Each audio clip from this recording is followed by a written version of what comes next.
passo a palavra para o Dr. Paulo Guimarães, para ele fazer a última parte da aula, que é a discussão jurídica dessa questão dos gastos, certo? Problemas advindos dos gastos. Pode falar, Paulo. Bom, boa noite a todos e a todas novamente. Hoje aqui contando aqui com a colaboração, além do Vandilson, que está presente, mas com duas grandes advogadas que atuam aqui com o partido.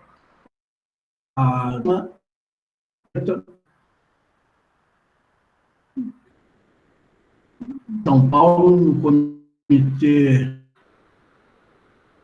nosso Comitê Estadual de São Paulo. Tudo bem, doutora Fátima?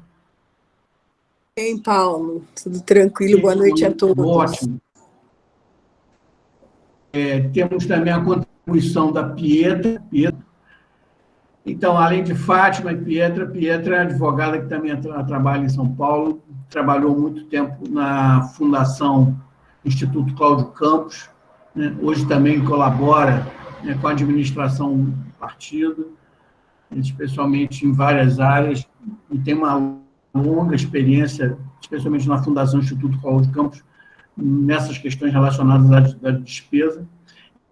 E também a contribuição de Leocir, né? O Léo, que aqui eu acho que muitos também conhecem, é o diretor financeiro da Fundação Maurício Grabois, mas é um advogado militante em São Paulo, na área tanto partidária como eleitoral, né?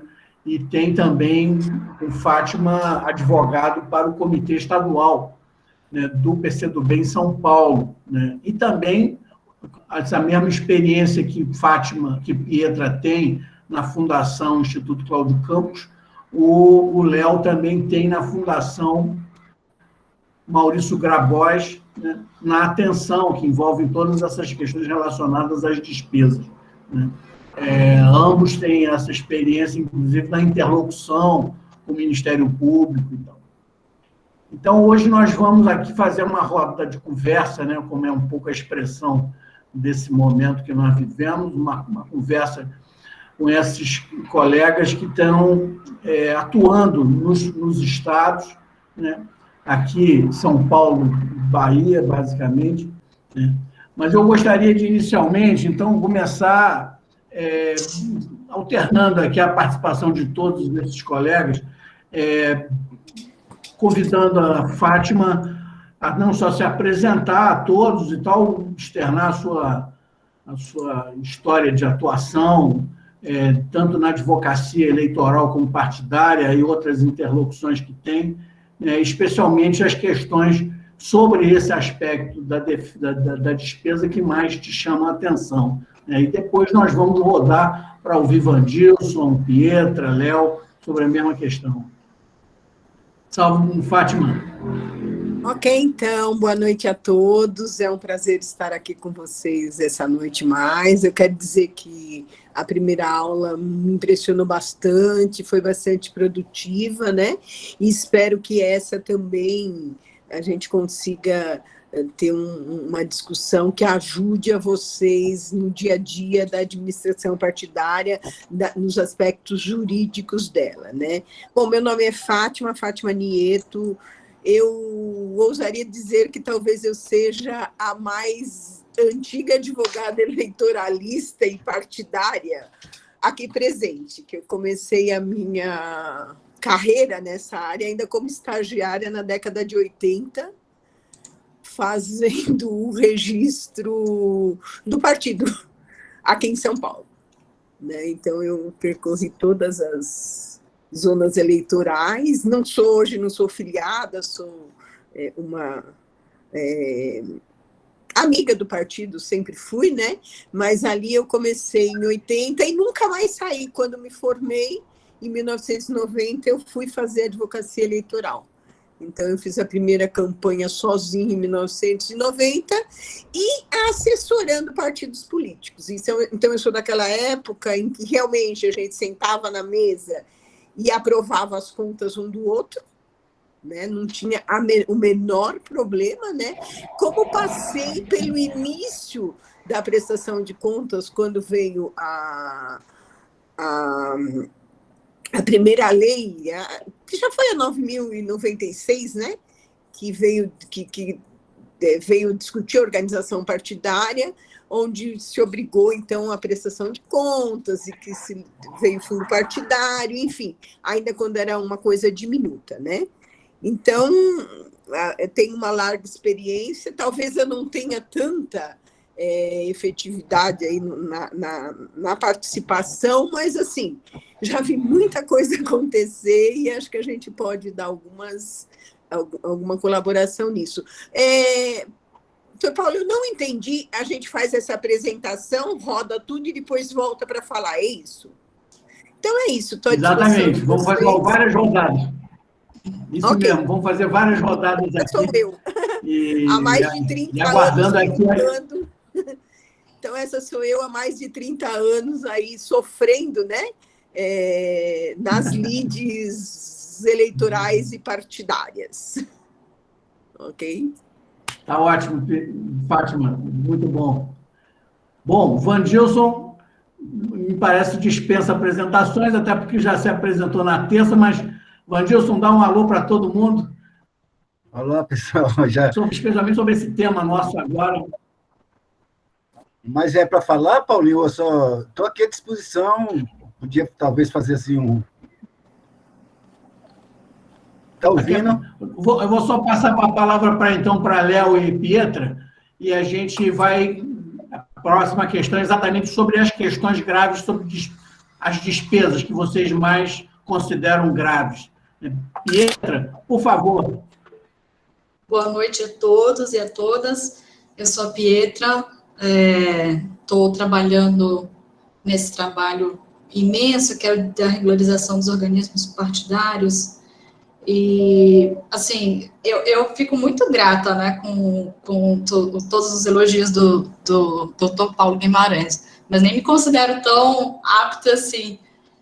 Enfim, ele fala da minha longa experiência na Fundação. A experiência na Fundação é real, e daí decorre, talvez, algum conhecimento sobre realização de despesa. Tem muita semelhança com a realização de despesas partidárias, porque quando se trata de gasto de fundo partidário, as regras são muito parecidas.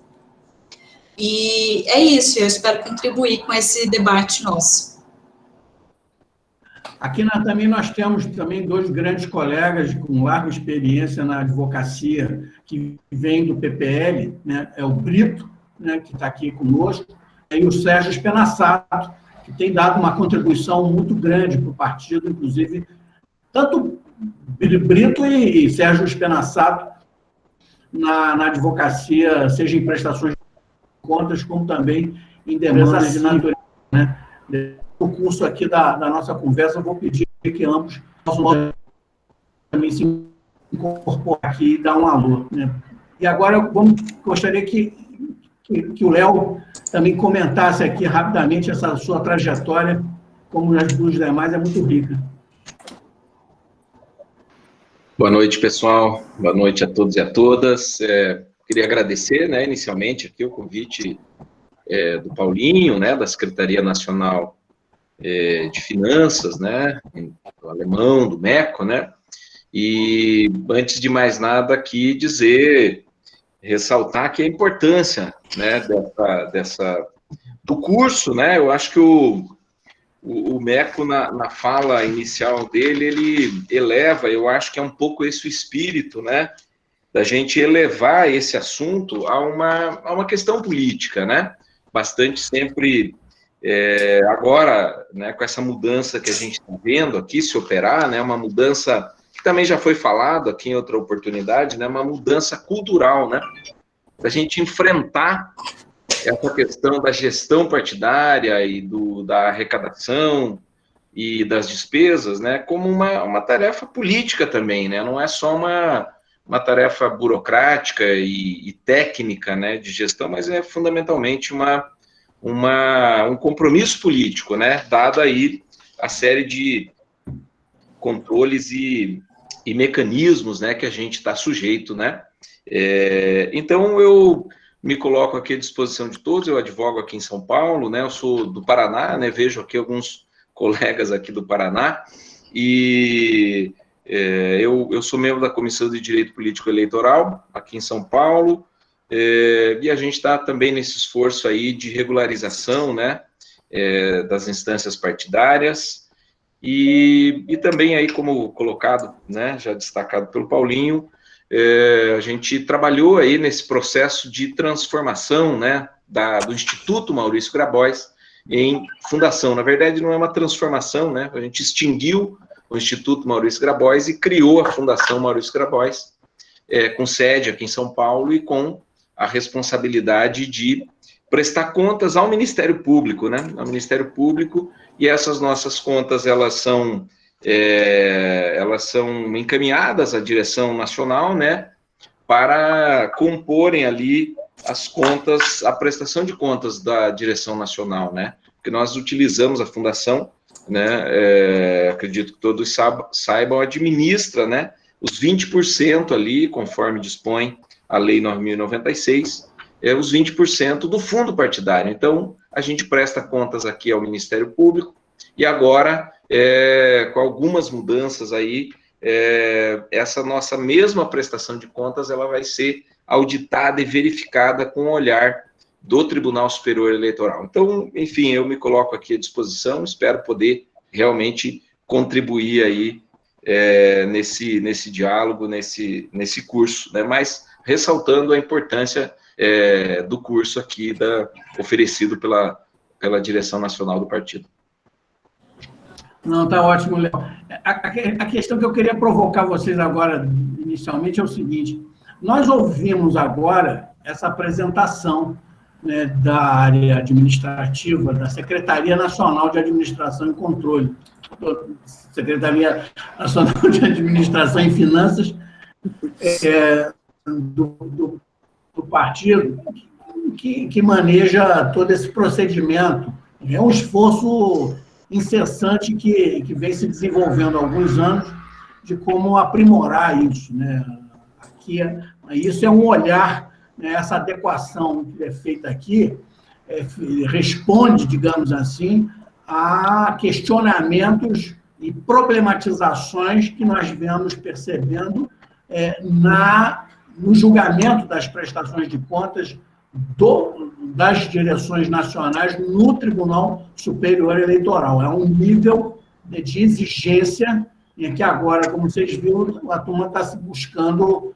Ainda é uma caminhada, o alemão tem comentado muito isso, a América, é uma caminhada, o esforço é grande. Então, o que eu gostaria de ver, exatamente a experiência de vocês todos, como que nos estados, especialmente Bahia, aqui em São Paulo, vocês estão analisando esse desafio, que é a comprovação das despesas que vai repercutir naturalmente nas prestações de contas, né? E aí eu gostaria de, dentro disso, já iniciar aqui, passando a palavra para Vandilson, depois nós vamos ouvir Fátima, Pietra e Léo novamente, um pouco quais são as questões que relacionadas às justiças chamam mais atenção a vocês, pela experiência que vocês têm visto nos julgamentos nos tribunais regionais, enfim, na experiência do partido, né, tanto São Paulo como na Bahia, diante dessas questões que nós vamos depois ter condições de detalhar uma série de aspectos que vem sendo chamados. Eu, inclusive, gostaria depois de colocar algumas questões que o TSE tem nos provocado, tem colocado novidades aqui, mas como é que você tem visto isso, hein, Vandilson? O que você pode destacar para nós aí dessa experiência na Bahia, no TRE, e, naturalmente, pelos outros, o seu conhecimento aí na jurisprudência nos outros tribunais, o TSE também? Boa noite a todos e a todas. Paulinho, eu achei...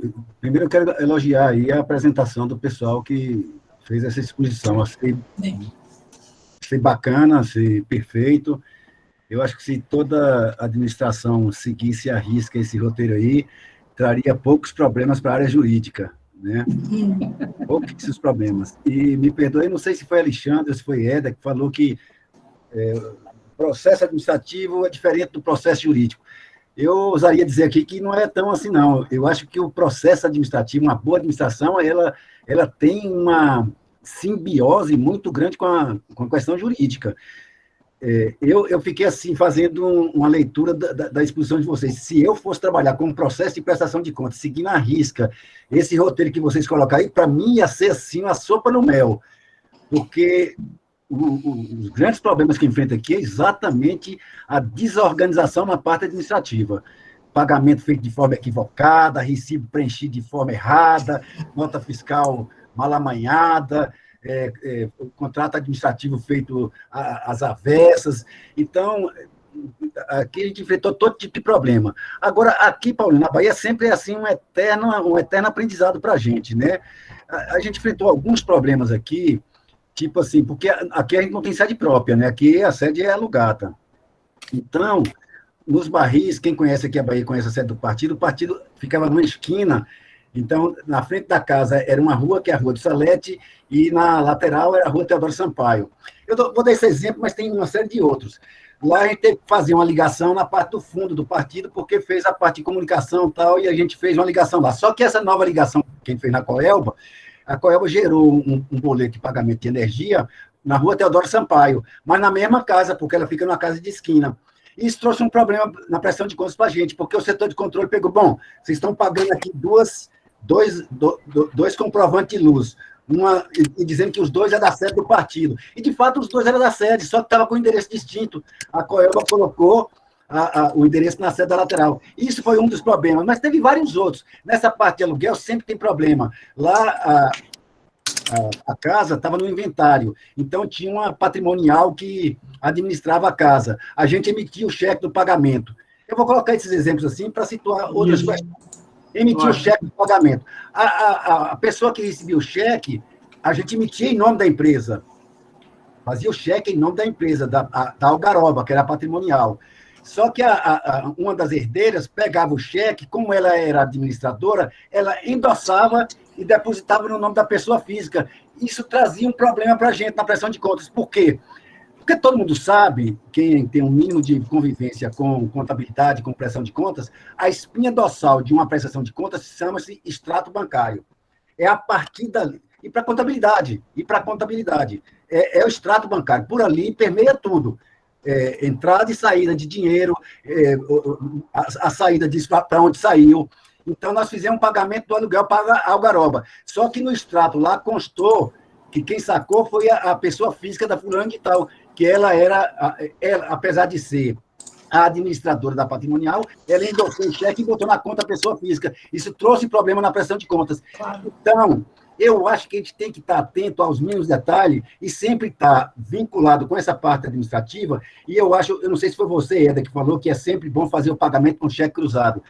Eu acho que nas condições atuais, o ideal é sempre bom fazer o pagamento via transferência bancária, porque você já faz direto para o prestador de serviço ou para a pessoa que prestou, seja o que foi consertar o computador, etc. E tal. E eu acho que, pegando a resolução de prestação de contas partidária, que é a 23.604, ela é uma repetição da 23.646, o artigo 18. Ele elenca ali quais são os comprovantes de pagamento. E é claro que não é vamos dizer assim, não elenca de forma exaustiva, mas dá os principais. Um dos principais documentos para pagamento chama-se nota fiscal. Nota fiscal é o principal. Não tendo nota fiscal, aí sim eu acho que o pessoal da administração cuida direitinho, aí faz o contrato, descreve direitinho qual é o serviço, na hora de pagar, paga com recibo, se possível, com o cheque nominal cruzado, tira cópia do cheque. Isso aí facilita muito a parte jurídica, porque eu enfrentei inúmeros problemas de contas, num primeiro momento, desaprovadas, depois eu tive que me desdobrar para entrar com recurso, fazer os embargos auriculares, mostrar para o juiz que teve boa intenção. E outros problemas que a própria administração já citou aí. Por exemplo, tem um evento de mulher. O evento de mulher, a pessoa foi lá, foi uma pessoa física dar um curso para a mulher. Aí fez um relatório e não fez um contrato bem feito, não tem fotografia, não teve nada. O setor de controle rejeitou isso, dizendo que não há prova de que aquele evento ali foi voltado para atividade de mulher. E o recurso foi gasto com recurso da conta de mulher. Rapaz, isso criou um problema quase que intransponível. Eu não sei como, mas o pessoal acabou conseguindo uma fotografia de um celular que a pessoa fotografou e acabou servindo de prova para a gente. Então, eu acho que é por isso que eu disse que essa aula anterior, essa parte anterior da aula, foi fundamental, porque eu acho que sempre que possível a gente fotografar, seja o evento, seja o serviço, seja a impressora alugada, porque isso facilita enormemente o trabalho jurídico. Era isso, assim, inicialmente. Não, fabuloso, Anderson, é isso mesmo. Você levanta um aspecto interessante, aí eu vou já aproveitar esse gancho para provocar aqui Fátima e depois Pietra e tal, que é o problema, como você bem destacou, as notas fiscais.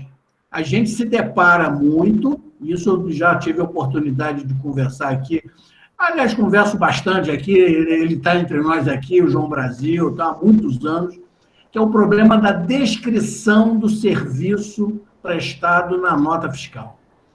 Às vezes a nota já vem elaborada, escreve alguma coisa, não diz nada da vinculação do serviço prestado com a atividade partidária. E isso acaba sendo objeto de questionamento. Como é que você tem visto essa situação, Fátima, aí em São Paulo, esse problema das notas fiscais, a comprovação dessas despesas? Como é que você tem enfrentado isso aí? Até nos municipais, não é? Porque eu sei que você também advoga para os comitês municipais. Então, Paulo, camaradas, a questão aqui em São Paulo desse detalhamento das notas fiscais não nos foi colocada ainda. Bem, então ainda não houve questionamento nesse sentido e nos assusta muito esse tipo de questionamento e esse tipo de onde vai se afunilando, porque é real. Quando nós recebemos recurso do fundo partidário, nós recebemos recurso público. Portanto, ele vem sendo tratado como recurso público, onde temos que ter muito mais cuidados no seu uso. Entretanto, o partido político não é administração pública. E a gente vai ter que se impor em algumas questões, porque eu estou vendo a hora que o partido político vai ter que licitar para contratar escritório de advocacia.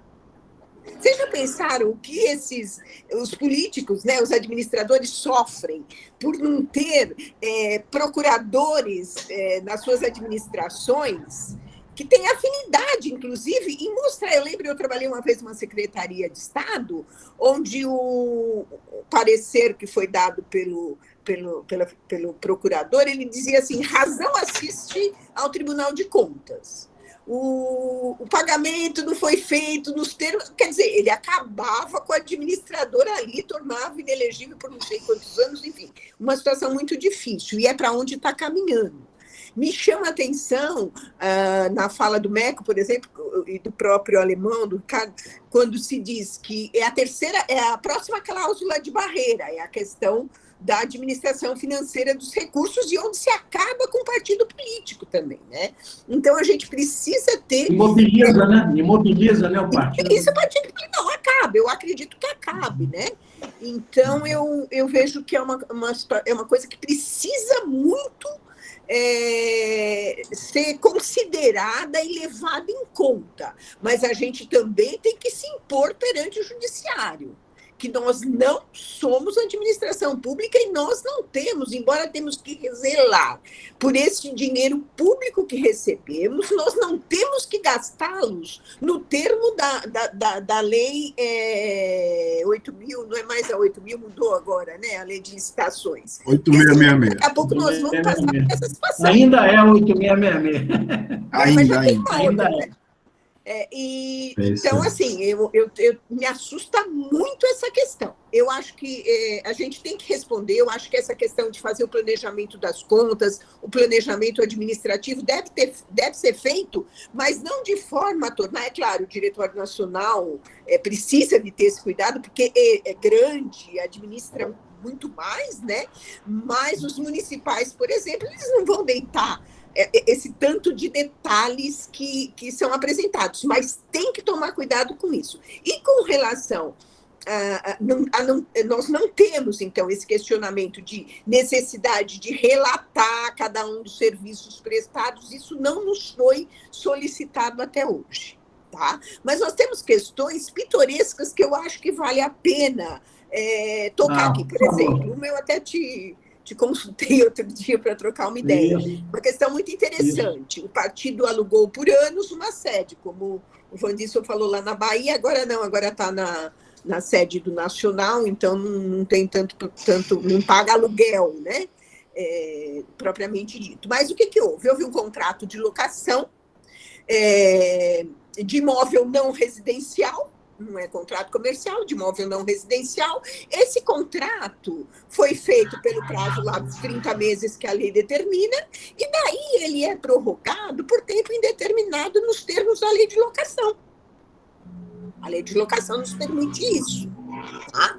E assim foi por 10 anos, mais ou menos, eu acho que em torno disso. Tá? Agora, apreciando contas de 2015, 2016, 2017, o tribunal vem questionando que o partido pagou o aluguel sem ter um contrato firmado, sem ter o aditamento ao contrato, sem ter a prorrogação de contrato, quando a lei de locação diz claramente que é desnecessário. E nós estamos nessa discussão agora no Tribunal Regional Eleitoral. Se vale ou não vale, por quê? Esse é o tipo do raciocínio que é a aplicação da prática da administração pública. Da administração que a cada pública, ano, exatamente. encerrou o ano, faz o aditivo possível.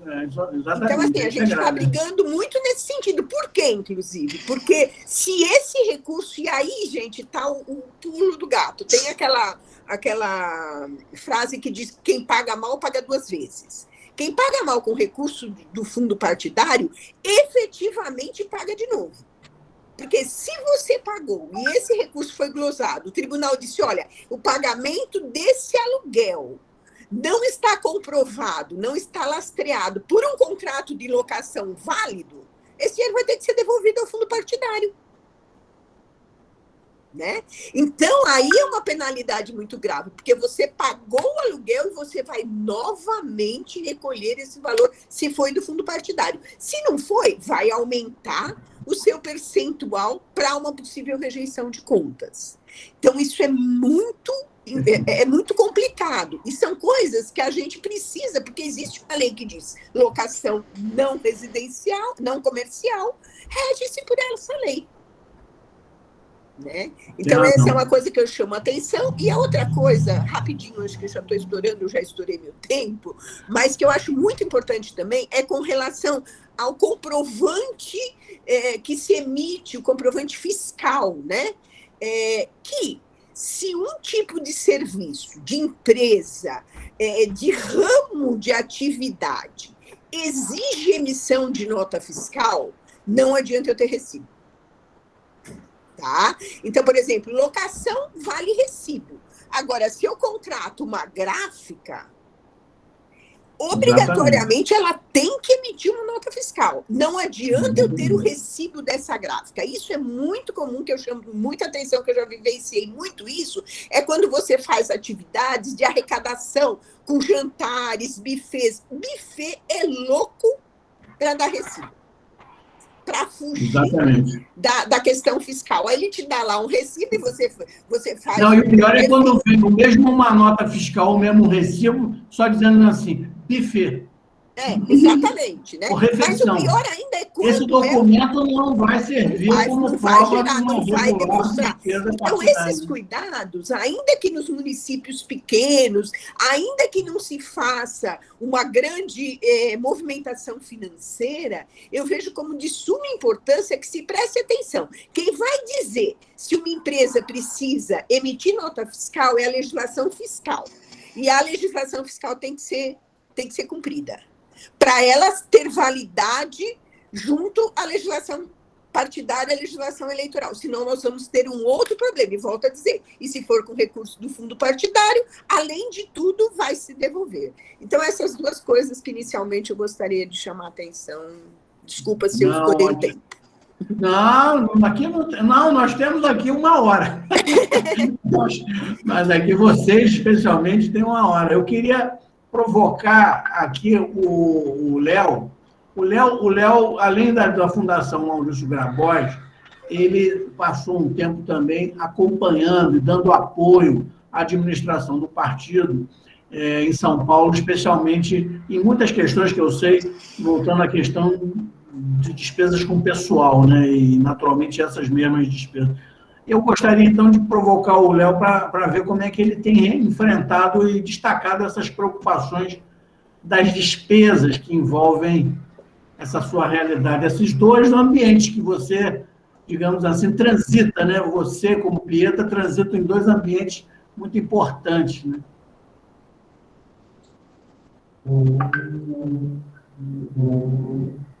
Tá sem som, Léo. Ok. Não, tinha esquecido de ligar o microfone ali. Não, eu queria também aqui me somar à fala aqui do Vandilson, né? E cumprimentar aqui o Alexandre, o Éder, a Tânia, né? E a Cris, né? Eu acho que esse empenho, esse compromisso, né? Que o Alemão e o Meco têm tido aí, né? É claro que isso faz parte de uma compreensão do partido da necessidade da gente buscar se adequar à legislação, né? A gente está muito vulnerável, né? Nós somos um partido político que tem uma proposta e tem um discurso que ele é bastante sentido pela sociedade, né? E há setores da sociedade que não perdoam, né? Que ficam em cima, que vão atrás, né? O próprio vivemos um Estado democrático, né? Aí com suspiros de autoritarismo, mas algumas entidades, algumas instituições nos marcam bastante, né? A própria atuação, né? Às vezes aí do Ministério Público que transborda ali em alguma situação que a gente até questiona. A Fátima colocou aí, né? Bem colocado. Então, eu acho que essa preocupação que o partido está tendo e os exemplos que a gente teve aqui nas falas de todos da assessoria administrativa e financeira aí do partido, eu acho que, como disse o Vandilson, isso aí daria para a gente uma condição muito boa de poder superar os questionamentos e os problemas que a gente pode ter à frente aí no processo de prestação de contas, né? Paulinho, eu também quero aqui destacar que o Alexandre Prestes, ele trabalhou aí com a gente durante muito tempo na Fundação. Ele, mesmo antes dessa série de exigências, né, colocadas no atual momento, ele sempre foi muito preocupado ali, claro, advindo da formação profissional dele, né, e do compromisso político também. Então, a gente passou ali um momento no início, né, da estruturação, né, da Fundação Maurício Grabois, todo esse dilema aí, né, do processo de contratação, do cuidado ali para, ainda que a Lei 9.096, ela dispensa a licitação no uso desses recursos, mas nós sempre tivemos ali a preocupação de realizar, né, orçamento, né, buscar ali comparativos, né, muito sempre com a justificativa do custo do serviço ou do produto no mercado, né. Essa é um pouco a baliza que a gente tem. Então, só destacar aqui que o Alexandre também foi muito importante nesse processo aí. E com certeza, durante todo esse período, nós tivemos aí o processo de prestação de contas da Fundação. Nós tivemos, são mais de 10 anos, né, nós não tivemos nenhuma desaprovação e nenhuma recomendação do Ministério Público, né, aqui de São Paulo, né. E, é claro, aí no processo de prestação de contas junto ao Tribunal Superior Eleitoral, nós temos recebido aí, o partido, né, recebe as diligências e a gente tem procurado responder essas diligências. Em relação a essa questão da gestão de pessoal, né, Paulinho, há os limitadores ali, e isso sempre a gente precisa ficar muito atento, né, os 50% do gasto com o pessoal, né, e 60% para os órgãos municipais e estaduais, né. Então, esse é um cuidado muito grande, né. Eu acho que existe aí, foi colocado aqui pelo Alexandre as diferenças, né, na contratação, né? Quando a contratação ela é feita através da CLT, claro, aí o departamento pessoal e as pessoas que estão trabalhando ali já tem e os contadores, obviamente, já tem ainda que seja as características da prestação de contas e da contabilidade do partido, ela é diferente, ela não é uma contabilidade de um outro estabelecimento comercial, né, de uma padaria, de um comércio, outro qualquer. Então, existe toda a regulamentação que precisa ser observada. Agora, quando é contratação através de CLT, fica um pouco mais fácil, porque você já vai ali no processo automático de pagar as contribuições, né? Contribuição do INSS é fundamental, né? Quer dizer, isso é até crime, né? Você reter e não recolher ao INSS, né? E também a Receita Federal. Então, na contratação de CLT, ela é mais do dia a dia, né? Agora, a gente aqui, e o partido também, e várias entidades, né? A dinâmica do trabalho e a tarefa que se cumpre, às vezes, ela não permite que você contrate todo o pessoal através da CLT, né? Então, você tem que ir para esses contratos de autônomo, né? O Alexandre ressaltou bem ali a questão do tempo, né? É um serviço que você faz uma contratação temporária, então ela não pode se estender muito no tempo, né? Essa questão, por isso, a gente precisa evitar, a gente tem alguns casos aí de processo trabalhista, né? Eu acho que dentro dessa intenção e desse objetivo de colocar a gestão partidária nos termos de conformidade, a gente precisa tomar muito cuidado com as contratações de pessoal, né? Não só em relação aos limites de gasto, mas a relação disso tudo, né? A prestação de serviço, né? Eu acho que hoje, né, nesse atual momento que a gente vive, em função da pandemia, eu colocaria uma característica aí, porque, enfim, a gente espera, né? Passada aí a pandemia, fica um pouco essa lição do home office, né? Então, há toda uma regulação, um regramento, né? Em relação à contratação home office, a gente lembra aí, né, que teve a reforma trabalhista, né? Que, de certa forma, ela desregulamentou muito as relações de trabalho, mas nessa questão da contratação via trabalho home office, tem toda uma regulação ali que a gente precisaria, então, observar, né? Inclusive em relação à ergonomia do trabalho, né? Ao esforço repetitivo e a responsabilidade do contratante e do empregador, né? Em relação a isso. Então, enfim, acho que a gente vai fazendo esse bate-bola, a gente pode voltar nesse assunto, porque tem muita coisa aí que a gente precisa ir fazendo essa adaptação, né, na contratação, mas, enfim, a gente vai dialogando aí. Fabuloso, Léo, é isso mesmo. Essa questão de pessoal é muito sensível. Aqui, eu não sei como é que lá nos TREs as coisas vêm acontecendo. No TSE, nós temos enfrentado já agora uma nova etapa de questionamentos, que são, por exemplo, pessoas, como você bem observou, né, não se mais contrata pela CLT, né, ou quando se contrata é muito pouco, a maioria dos contratos são com MEIs, microempresários individuais, né, é a famosa, como você bem observou, a pejotização, né, o próprio governo, o próprio legislativo com a reforma trabalhista, né, causando essas consequências e todos vão se adequando a essa realidade. A área técnica no TSE considera que a contratação desses profissionais, esses prestadores de serviço, são despesas de pessoal e devem ser, então, computados dentro desses limites, né? E isso tem sido hoje já um objeto de tensão em prestações de contas, né? Agora, um outro aspecto que eu queria exatamente até ver como é que Pietra observa isso, porque eu sei que nas fundações essa é uma questão também sensível, né? E vai continuar sendo mais, né?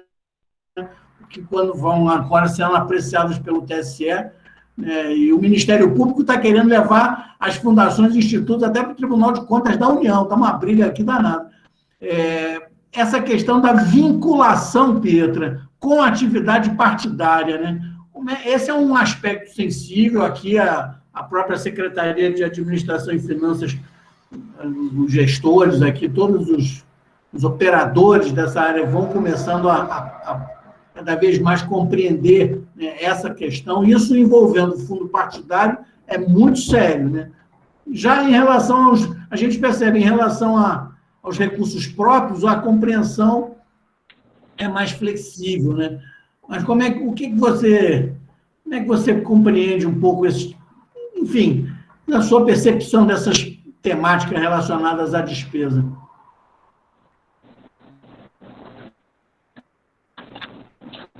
Ligar o microfone, por favor. Ligar o microfone, Pietra. Pietra? De praxe, né? Começar Agora a ser sim. Agora melhorou, né? Mas, enfim, o pessoal que fez a explanação, o pessoal da administração que fez a explanação a respeito de despesa, colocou essa questão da vinculação com a atividade partidária, que é um ponto, assim, fundamental. A gente está falando de despesa, mas a gente está o tempo inteiro falando prestação de conta, prestação de conta, prestação de conta. E essa preocupação com a prestação de conta tem que ser realmente obsessiva para quem está realizando a despesa. Tem que estar no nosso horizonte o tempo inteiro.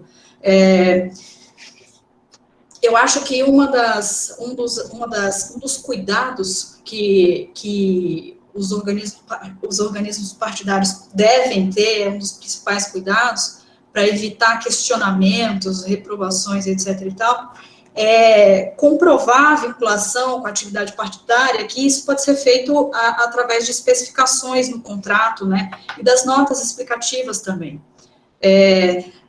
Um organismo partidário, ele pode contratar uma diversidade muito grande de produtos e serviços, desde um conserto, como foi colocado aqui, tem pagamento de aluguel, tem gráfica, tem serviços advocatícios, enfim, pode ser um lanche, pode ser qualquer coisa.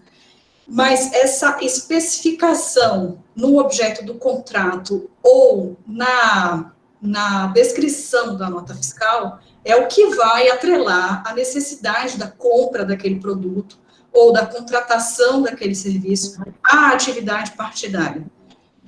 E quando não há essa especificação, pode sim haver questionamento. A Fátima falou sobre gráfica, e eu vivenciei na fundação o Ministério Público pedir, exigir o contrato com uma gráfica relacionada a uma nota fiscal de 120 e poucos reais. Então, provavelmente, essa nota foi emitida sem a especificação e não devia ter a foto do produto que foi impresso. Então, foi exigido que houvesse um contrato de serviço de uma nota fiscal de 120 e poucos reais. Então, você vê que eles vão em cima, às vezes, de pequenos detalhes. E se você não se cerca, quando você realiza o contrato ou a compra, você pode ter que dar uma justificativa lá na frente que fica difícil de dar. Porque você vai ter que falar novamente com o prestador de serviço, que pode ter sido uma coisa que foi feita há 2 anos atrás, tem que fazer um contrato retroativo, um aditivo de nota, coisas assim, complicadas, difíceis de você resgatar, né, essa comprovação, mas que se a gente se cerca no momento da compra ou da contratação, a coisa fica fechada. E, por fim, a coisa realmente, o produto realmente tem que ter a vinculação concreta. Acho que é isso, né? Às vezes, quando é um produto ou um serviço muito estranho à atividade partidária, aí sim tem que ser feita uma nota explicativa, em que se explana os motivos daquela compra ou daquela contratação.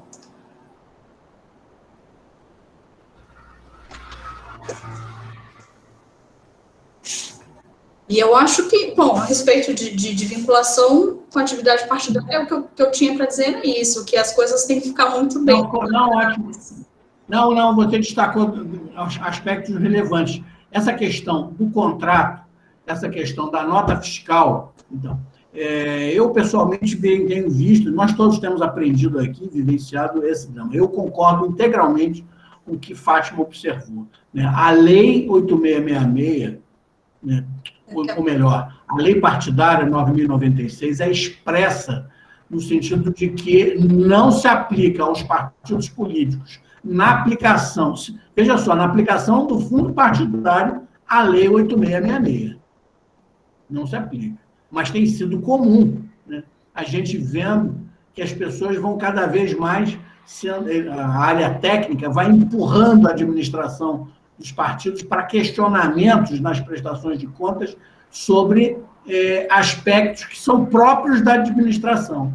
E muitos vão, inclusive, por exemplo, os valores da economicidade, da vantajosidade, né, na contratação, né, ou seja, e a própria pertinência, ou seja, a especialização, né, do contratado para determinado serviço, né, vai empurrando a administração do partido quase para fazer realmente uma pequena licitação. Ou seja, não, vou selecionar 3 candidatos e vou escolher o melhor. Enquanto que a relação privada pode o partido simplesmente escolher, não.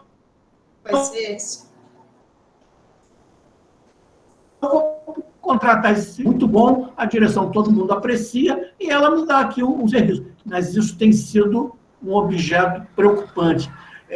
Agora, eu queria colocar para vocês uma questão que agora até a gente vai agora caminhando para a nossa fase final. Você vê que uma hora, para o volume de questões que envolvem as despesas, um tempo acaba sendo curto, mas eu acho que a contribuição de vocês é muito rica, né, pela experiência que vocês vão trazendo. Mas eu queria explorar as consequências. As consequências, e não vamos aqui analisar a tramitação da prestação de contas, né, porque isso é uma matéria que todos vão ver no Brasil e seus colaboradores na semana que vem. Mas há exemplo do que nós conversamos, Vandil, Fátima, Pietra, sobre a arrecadação. Quando a arrecadação não é bem feita, fonte vedada, recurso de origem não identificada, há consequências sancionatórias, ou seja, punitivas na prestação de contas, de despesas mal feitas, né? E aí eu queria ver suas considerações, iniciando essa rodada, né, sobre essas consequências. Como é que você analisa os desdobramentos de despesa mal feita e a consequência judicial disso no julgamento da prestação de contas? Cortou. Você jogou para mim, Vandilson? Cortou? Foi. Foi?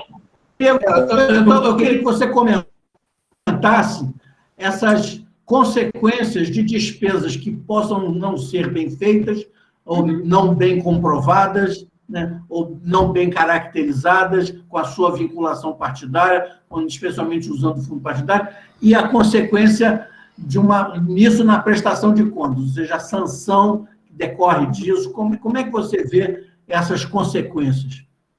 Então, a sanção inicial para um dinheiro utilizado do fundo partidário para pagamento de uma despesa que não encontre seu correspondente se do fundo partidário, se a receita do fundo partidário, a devolução desse valor ao fundo partidário. Tá?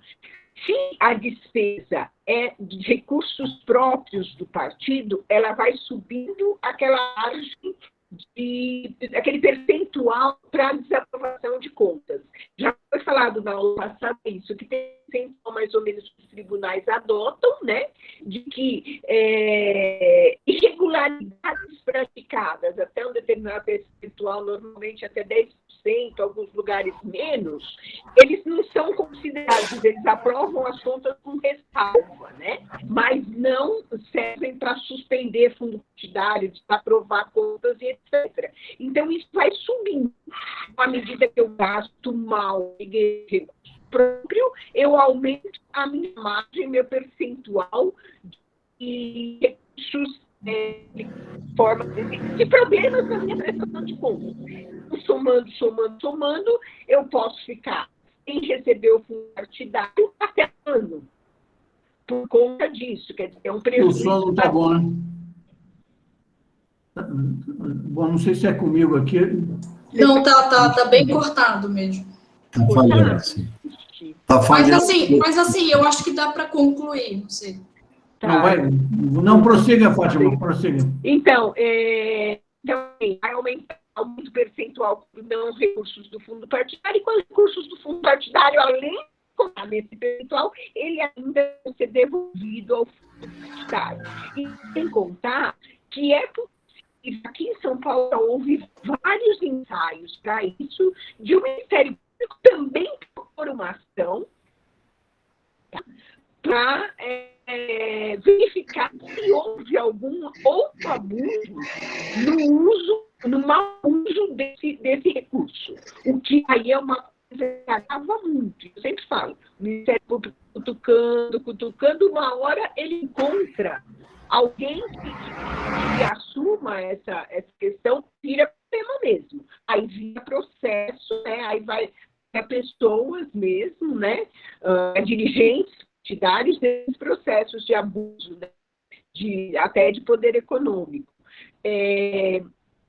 Outra coisa que eu acho muito importante falar com relação a esses pagamentos e essas despesas, que a gente não pode esquecer que todas as despesas praticadas, seja com recurso público, seja com recurso próprio, que eu digo que também é público, porque quando alguém doa ao partido político, ele doa a democracia, ele doa um todo, né? Ele pode dar para ele partido presidente, mas ele está tornando a política a coisa pública, com o seu próprio recurso, mas também o dinheiro que tem que ser administrado com cuidado.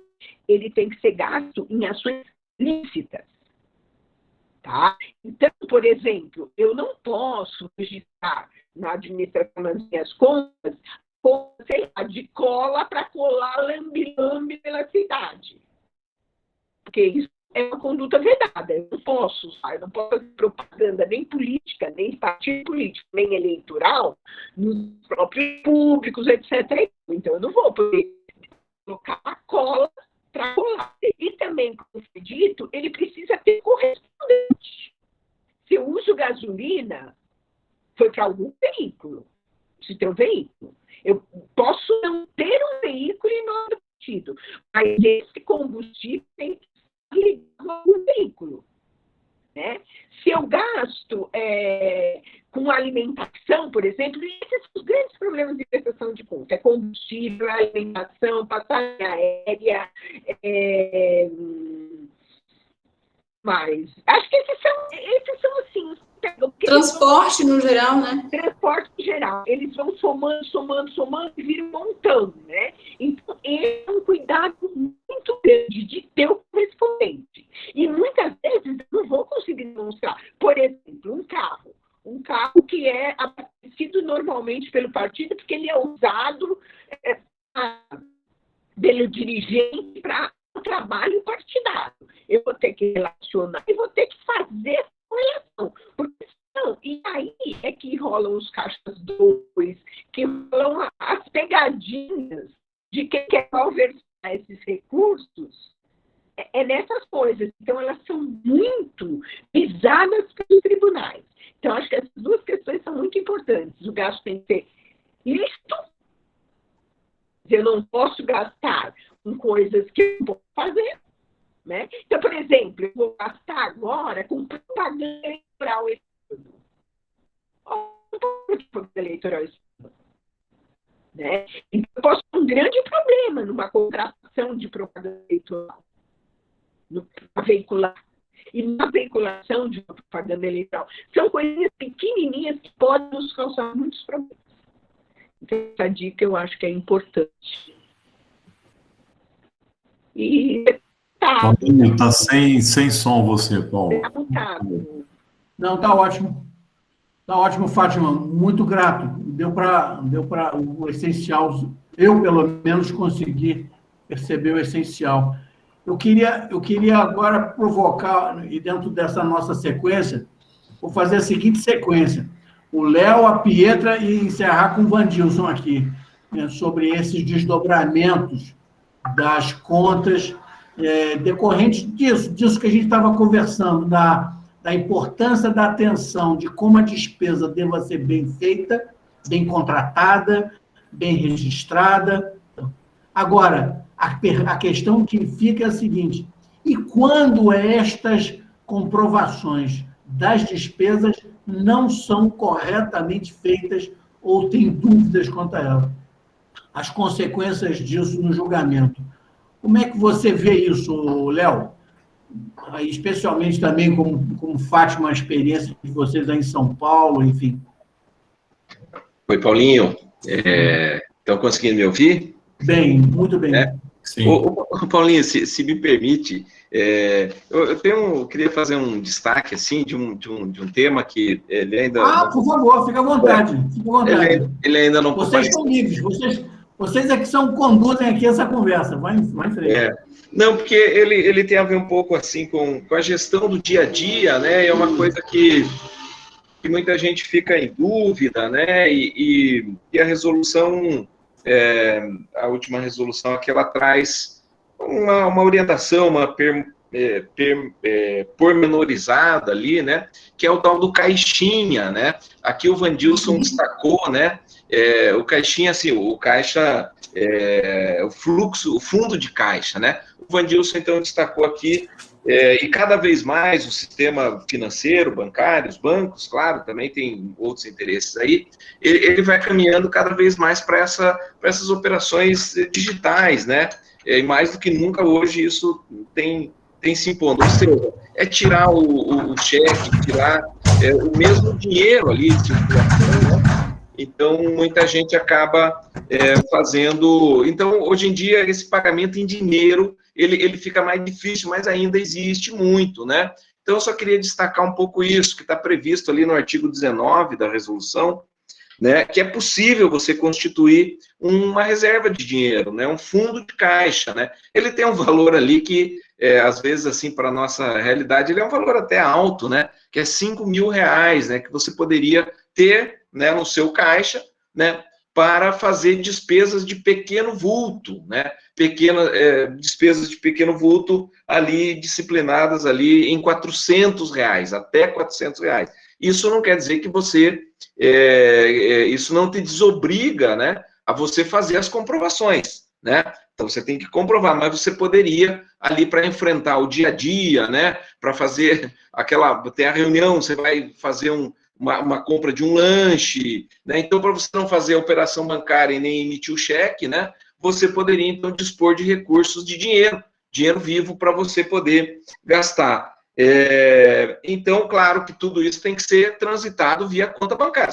Você tem que tirar do banco, né, em nome de quem administra a conta bancária, né? Normalmente são duas pessoas, o tesoureiro e o presidente, e você faz essa provisão ali de um caixa mensal, né, podendo recompor ele mensalmente, né, até esse limite de R$5.000. Então, essa é uma questão ali do dia a dia, que muita gente fica em dúvida e tal, então é bom a gente esclarecer. Mas aí eu acho assim, né, as consequências, elas são, para quem tem pouco recurso, né, elas são desastrosas, né, de você ter os questionamentos e você não conseguir responder esses questionamentos, né.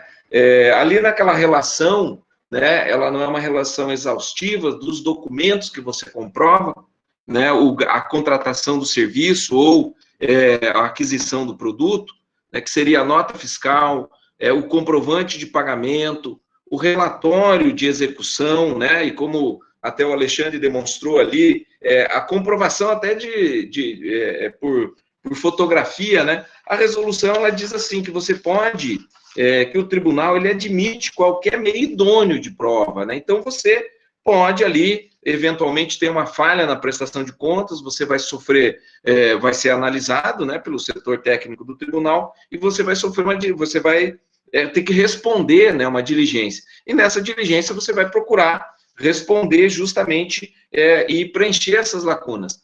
Obviamente que isso aí os advogados vão ter que trabalhar firme e duro aí para poder, no julgamento, sustentar a legalidade do gasto e, eventualmente, que o documento é suficiente para comprovar a idoneidade do gasto, a necessidade e a vinculação daquele gasto, mas se você tem ali uma decisão que transitou em julgado pela devolução dos recursos, isso é muito ruim, né? Isso onera demais o partido e isso pode trazer consequências políticas assim muito, muito duras, né? Ainda mais para nós, né? Que não temos aí uma participação muito significativa na divisão do bolo do fundo partidário, né? Então, eu acho que, pelo menos a visão que eu tenho é que esse esforço todo que está sendo constituído aqui, essa segunda aula, né, de uma experiência que a gente está tendo, ela é justamente para isso, né, para evitar que a gente tenha que devolver recursos e, eventualmente, ter que responder, né, por essa má gestão dos recursos do fundo partidário, né? Então, acho que é isso, viu, Paulinho?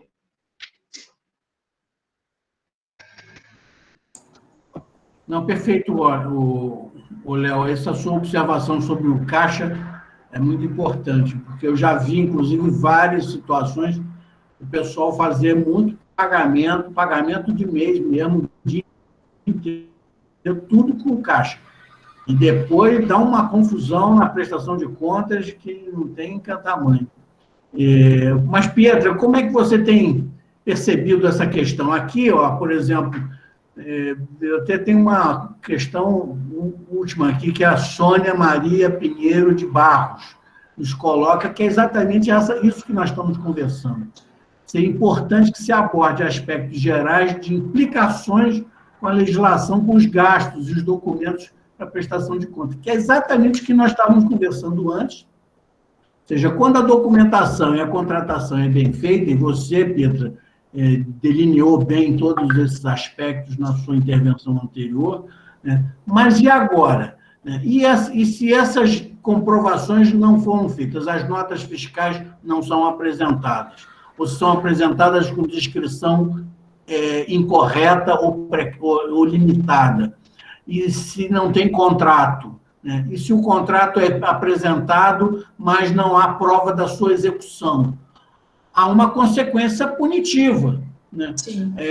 Foi bem destacado por Léo e como Fátima a devolução de recursos mal gastos, mas dependendo do percentual, né? Vandilson, na terça-feira mesmo, comentava conosco, na Bahia, né? Como no TSE também, tem esses percentuais, se fica abaixo de 5%, já houve 10%, de repente, algum tribunal, às vezes, se o percentual de irregularidade fica em torno de 5%, 10% ou menos, não se suspende o recebimento do fundo partidário. Mas, se vem uma irregularidade que supera 10%, 15% da receita foi gasto de forma irregular, né? Além da devolução, fica um período que o tribunal vai estabelecer, ou o juiz, sem receber o fundo partidário, né? E isso é um outro problema que fica. Eu gostaria de ver como é que você considera esses desdobramentos dessas despesas mal feitas. Primeiro, o que normalmente acontece é que o organismo tem a chance, né? Porque o Léo acabou de falar isso, o advogado ali é intimado a cumprir diligências e, eventualmente, consegue fazer a comprovação, fazer um contrato retroativo, fazer a reemissão de uma nota fiscal, e consegue ali costurar, justificar. Se ele não conseguir, então, porque... bom, aí você acabou de falar, dependendo do percentual da despesa que foi feita e que não conseguiu ser justificada, a exigência da devolução. Mas aí fica meio que também a critério do juiz e do tribunal, né? Qual vai ser a consequência punitiva. Mas é muito grave que um organismo partidário fique sem receber o fundo partidário por meses, em decorrência de uma fração de despesa ali que não foi devidamente comprovada. Eu queria também levantar uma questão aqui, eu não sei se... Por favor, fique à vontade. Sobre os 5%, que também entra um pouco nessa questão de comprovação. Para promoção e difusão da participação política das mulheres? Exatamente. Ótimo. Da possibilidade, às vezes, porque a despesa normalmente é feita, né? O que pode acontecer é uma má comprovação, mas também pode acontecer um desvirtuamento daquela receita. E ela pode ser direcionada para um outro gasto, que ali o dirigente ou quem realizou o gasto pode estar pensando que pode ter uma vinculação com a promoção e difusão da participação das mulheres, mas está muito longe. E o que a lei exige é que, aliás, o que a lei não, mas assim, o que os tribunais exigem é que esse gasto seja feito de forma muito direta, que seja muito clara, que esteja muito claro que esse gasto foi realizado, foi feito com essa concreta promoção e difusão da participação das mulheres. Como? De diversas formas. Pode ser um seminário, pode ser um curso, mas isso tem que estar muito bem demonstrado. Não pode ter um gasto administrativo e aí, na prestação de contas, você desvirtua isso, diz que aquele gasto administrativo está nesses 5% e mete essa na prestação de contas. Uma das sanções pode ser a devolução desse valor, né, que é compreendido como um valor que deveria ter sido aplicado com aquele fim. Você tem que devolver, se ao final do processamento, do julgamento, eles entendem que o partido não realizou a despesa com aquele fim, você tem que devolver o quanto eles julgaram que você não realizou o gasto de forma correta, e ainda pode ter uma majoração do percentual para o exercício posterior. Exatamente. Integra o total do percentual de irregularidade, exatamente. Aliás, você levanta uma questão séria, porque o problema do pagamento de salário de mulheres que atuam, né, na Secretaria de Mulheres, por exemplo, já está assentado pelo TSE de não se admite, né, essa despesa de pagamento de salário como promoção e difusão. Todos os partidos nacionais, que eu saiba, né, até a data, o exercício da resposta a essa consulta do PDT, estão devolvendo esse dinheiro. Pelo menos tem esse negócio, que, como é dito aqui na direção do partido, no caso das mulheres, devolve para dentro, né? Quer dizer, você fica com a obrigação de aplicar no próximo exercício novamente, mas é um recurso que está imobilizado. Você lembra muito bem isso. Pois é, e tem uma alteração da redação da Lei dos Partidos, uma alteração da Lei 13.877, de 2019, que ainda fala que essa despesa tem que ser realizada pela Secretaria da Mulher. Então, assim, eles estão cada vez mais fechando aí, impondo, né, normas mais específicas para que esse gasto tenha um direcionamento, né, que está previsto para que ele seja feito. E a sanção, eu acho que não é nem tão pesada dessa majoração, mas é um cuidado quer dizer, a sanção da majoração percentual, a devolução ao erário é pesada, né? Mas a majoração percentual não é nem tão pesada se você pensar que é isso, você está devolvendo para dentro. Mas é um cuidado que há de se ter, e a comprovação também, como foi colocado muito bem pelo pessoal da administração, e o Vandilson também falou disso, de tirar foto dos eventos, tirar foto do material que é produzido, porque não pode, às vezes você realmente realizou a despesa naquele sentido, mas isso tem que estar muito bem comprovado para que, né, você não tem que responder uma diligência ou sofrer uma sanção por causa disso. Muito bom. Está ótimo, Pietra. Muito obrigado. E agora, Doutor Paulo. Encerrando aí. Desculpa. Doutor Paulo, deixa. Eu sei que você vai fazer um belo fala agora, mas eu queria saber, posso fazer uma observação que eu acabei esquecendo, eu havia notado aqui com relação a essas as jurídicas dessas despesas, aquela com relação ao desconto. Eu vou sugerir, Fátima, se você tirar o seu vídeo, que talvez melhore o seu áudio. Okay. Eu não sei se talvez, porque melhorou? Ainda não está muito nítido. Nossa, que coisa, estranho isso. Agora melhorou. Melhorou. Por favor, pode falar. É a questão do desconto. A gente está vivendo aqui em São Paulo agora uma situação em passadas que foi questionado um desconto que o fornecedor deu no valor devido. No valor devido já era uma dívida antiga e houve uma negociação e o credor disse, olha, então tá bom, eu recebo por esse valor, era devido 30, eu preciso receber 10 do que não receber nada, e deu a quitação. E o tribunal questiona esse desconto. Então, assim, eu chamo atenção para isso, que a gente tenha esse cuidado, a gente não sabe qual vai ser a resolução da questão, mas se entende que o desconto dado, o desconto aplicado, ele pode ser considerado como doação de pessoa jurídica, o que é vedado hoje pela lei. Né? Então, eu tenho uma dívida. Muito interessante essa questão sua. Eu tenho uma dívida de 20, negocio com o credor, ele fala, ok, eu aceito receber 10 por essa dívida, metade está quitado, ok. Eu posso fazer isso no mundo dos negócios, no mundo comercial, isso acontece, tá?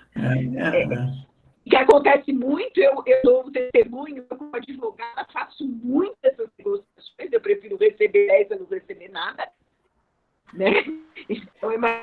Na realidade, eles ficam sinalizando o seguinte, você não pode obter um desconto na execução do serviço, você tem que negociar os descontos na contratação, e aí no contrato você já coloca o valor, do que está no valor você não pode baixar. Essas coisas... Então, é uma coisa que foge ao mundo, porque é isso. Ou na situação de hoje, você tem um crédito de 30 mil, no dia de hoje, o cara te oferece 15, você vai não, por 15 eu não fecho, pelo amor de Deus, eu não sei se tem de Covid amanhã, tudo tem isso, né? Então, assim, tomar muito cuidado com isso, porque a gente entende a questão, o tribunal está entendendo que houve uma doação do credor que deu um desconto ao partido. Tá? Não, perfeito, Fátima. Muito grato. Muito grato. Obrigada. Desculpa. Não, está ótimo. O Vandilson, por favor, quais são suas considerações sobre esses desdobramentos?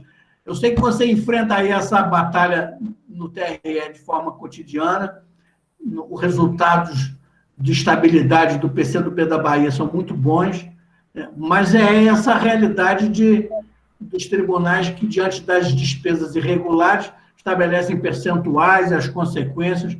Como é que você poderia enfatizar aqui, para a gente encerrar a nossa contribuição, esse aspecto das consequências das despesas mal feitas ou mal comprovadas nas sanções das prestações de contas? Tá bom, Paulinho. Naturalmente, considerações e outras considerações livres que você tem aí sobre... Ok, eu vou tentar ser breve. Se me permite, eu vou pegar por último aí, por onde Fátima colocou. Eu, além de advogar para o partido, né, nas contas do partido, eu faço também para outros partidos. Faço para o PT, faço para o PSB. E eu, Fátima, enfrentei um problema recente nas contas do PSB, dívida de campanha de 2014. Lides foi candidata a governadora e ficou com a dívida alta aqui. E veio pagando, e está pagando até hoje ainda. Tem aquela lei que fala que paga nos próximos 4 anos, mas passou os 4, não teve consequência, ela continua pagando. E eu enfrentei um caso exatamente igual que você colocou. Uma empresa resolveu fazer um abatimento na dívida dela. E aí, num primeiro momento, o setor de controle do tribunal não concordou com isso, dizendo que não pode, porque caracterizava a doação de pessoa jurídica, porque era uma empresa, PVP, tal. Aí nós tivemos a oportunidade de fazer uma manifestação. A gente foi buscar uma sustentação jurídica no Código Civil, na remissão de dívida. exatamente com esse argumento da remissão. E o relator, como era uma pessoa de fácil acesso, a gente discutiu bastante com ele acompanhou o nosso raciocínio e admitiu, e dizer que isso é um acerto feito entre as partes, que a Justiça Eleitoral não tem que se intrometer. Se o credor resolveu fazer o abatimento na dívida para receber o que ele tinha de restante lá, e acabou passando, entendeu? E aprovou as contas. Então, esse foi um primeiro problema. Eu vou pegar também por onde Pietra colocou, o problema da má aplicação dos recursos naquele percentual mínimo da mulher.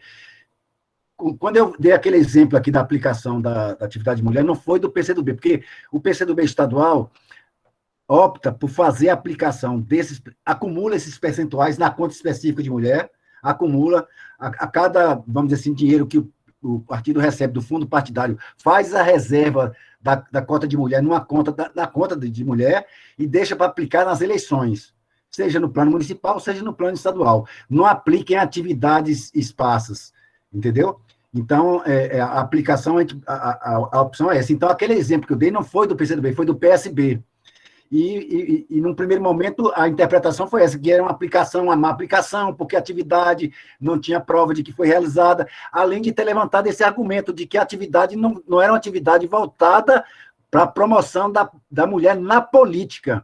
Aí a gente desenvolveu todo um raciocínio que era, apesar de ser um curso de capacitação em computador, mas que tinha a ver, porque a mulher faz política também hoje pelas redes sociais, etc., etc., e acabou nossos argumentos sendo passados junto com essa fotografia, e a gente conseguiu aprovar a conta, não teve a devolução. Mas quando a devolução que se fala, é como o Paulinho colocou, está entendendo que é a devolução para dentro, porque aplicou mal, aí há uma penalidade do próximo recurso que vier, ser reservado com um acréscimo, com uma multa. Normalmente, acho que é 20% tal, para o ano seguinte. Se não aplicar no ano seguinte, você pode acumular para aplicar em campanhas eleitorais, seja no plano municipal, seja no plano estadual. Agora, Paulinho, voltando ao tema específico que você colocou, né? Qual a consequência de má aplicação ou de más despesas, de um modo geral? Não estou ouvindo. Perdão, Valdir, só um detalhe aqui, porque já tem, a partir desse seu comentário, desse caso, tanto Fátima como Wagner é o nosso eminente colega que atua lá no Ceará, advogado do nosso comitê estadual, a quem eu saúdo aqui pela sua...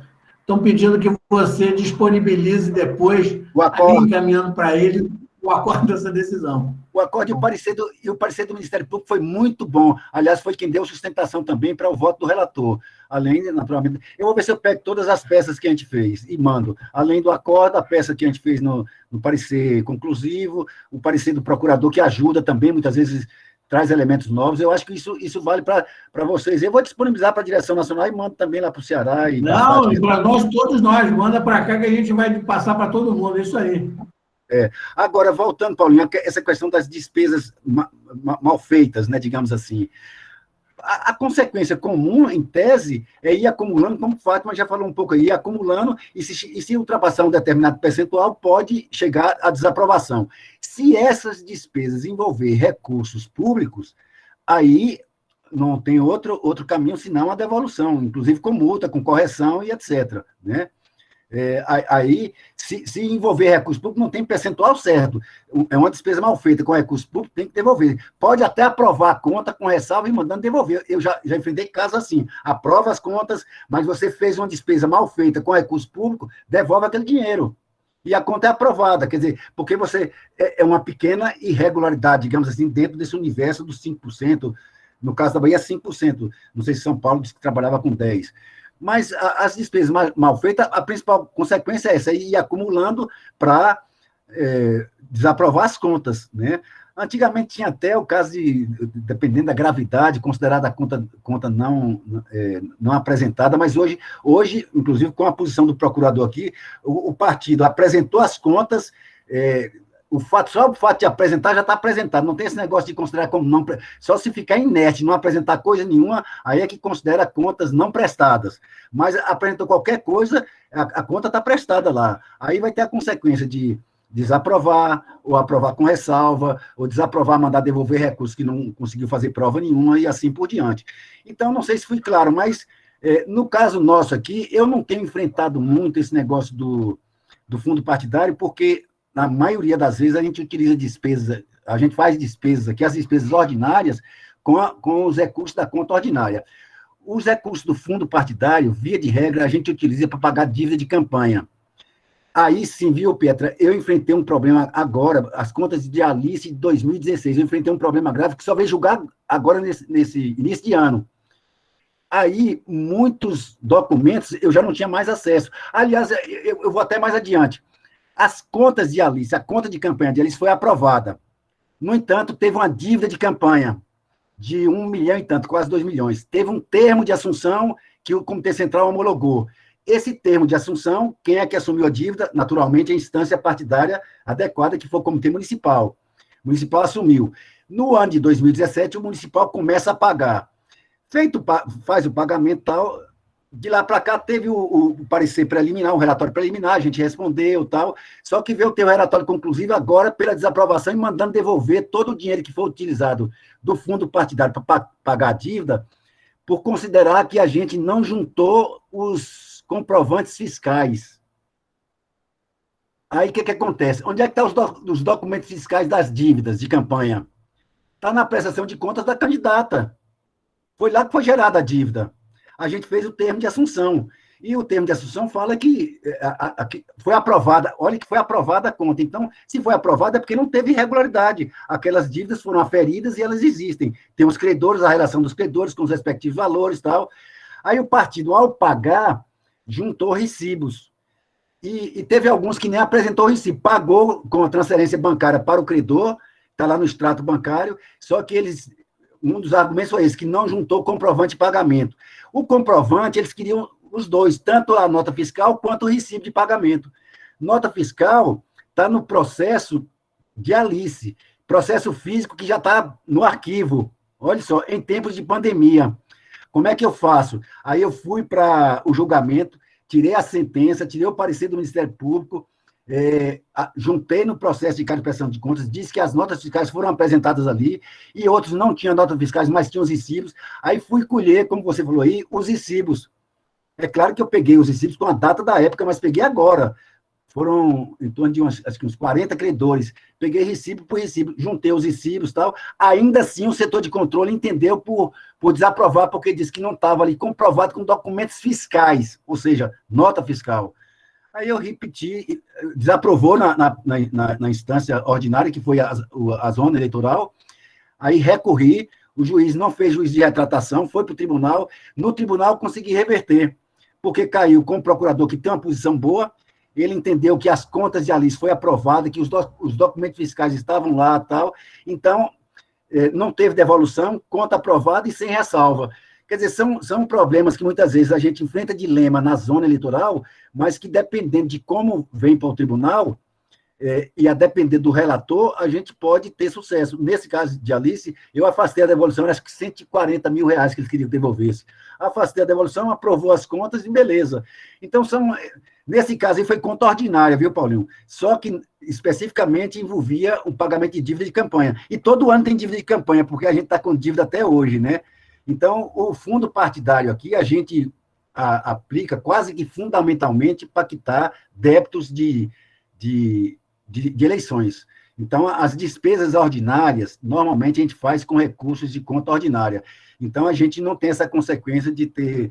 A consequência de somar isso para chegar naquele índice de 5% ou 6%, chegar a 5,5% e desaprovar. É isso, Paulinho. Eu não sei se foi claro aí, mas a contribuição que eu tinha para dar era essa, sim.